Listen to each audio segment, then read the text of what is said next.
I want you to say something to yourself that you're allowed to say, but it sometimes feels like you're not allowed to say these days. And don't worry, I'm not talking about a racial slur. I'm talking about the phrase, I don't care.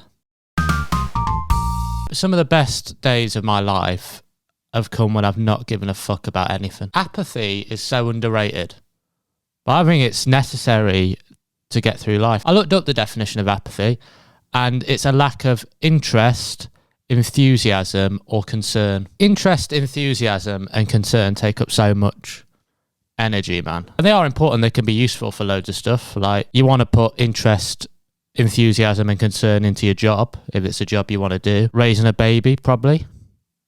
Making a curry, a bit of interest, enthusiasm, and concern can go a long way. During sex, I'm interested.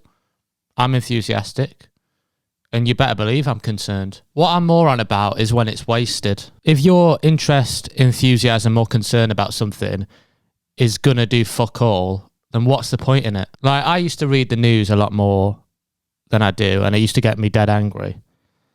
More when I was like a student and stuff. But I thought it was important that I kept reading about everything, and I did. I'd read the news loads every day. And I don't know why, because I was never going to do anything about it. If I read about some atrocity happening or some injustice, I wouldn't go and fix it. I'd just be sat there like, fuck's sake, man. So if I wasn't going to do anything, it's better for me to be apathetic. Otherwise, there's more suffering in the world, because you've got the suffering from the injustice, and then you've got my stress as well. My useless, ineffective, inconsequential stress. And you could say, well, Eric, why don't you go do something about the injustice? Honestly, you wouldn't want me on a protest. I'd do more harm than good. Firstly, I can't walk in a straight line particularly well, so I'd be bumping into people, and other protesters might think I'm like trying to start a counter protest, and then I'm turning the whole thing violent when really I'm just clumsy. Then the police are going to get their batons out. All of a sudden, people are getting beaten up, stuff's getting smashed, and it's distracting from the whole issue. Also, you won't want me interviewed by the media about any issue, I don't think, because I'm too easily persuaded. I don't have confidence in my beliefs. An interviewer could be like, what about this though? And I'd be like, oh yeah, good point.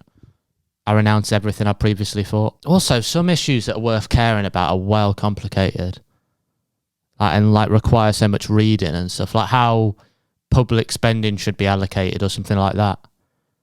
It takes so much energy just to be wrong about something.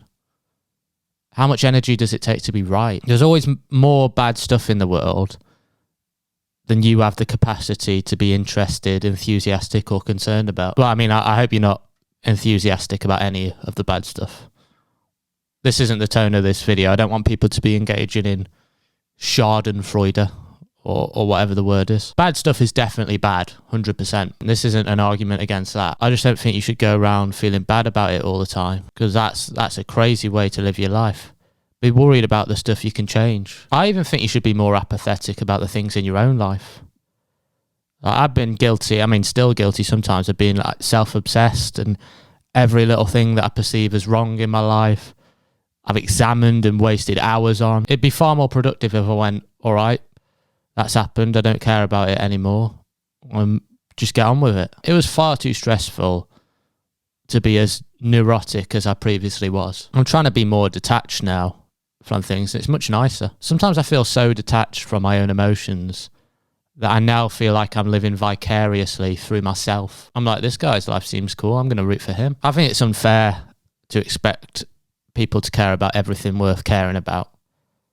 People have their own lives to live. The argument against all this is probably that the government or nefarious forces, the baddies, they would prefer an apathetic population, because that's a population that's probably easier to control. So as a compromise, I say we agree to all care about one thing each. You can do more if you've got time, but you're not allowed to be a dick about it and shame someone who doesn't care about everything. You just have to choose one thing. You choose like workers' rights or climate change. For example, the issue I'm going to care about is the amount of igloos in Alaska. Don't know if it's a problem at all at the moment, but I'm going to monitor it. If that number goes up or down, I'll let you know. I'll report back. And then other than that, I'm tapping out and I'm just concentrating on my own shit. And I'm going to trust the people that care about the other stuff will let me know if it gets really bad. And if you all do the same and not be a dick about it and just let us all know when something's proper kicking off in your issue, then I think we can have a better society and we can chill out a bit more. Anyway, I hope you enjoyed this video. And if you didn't, it's probably better that I don't care about it, to be honest. Because I can't change it now. See you next time.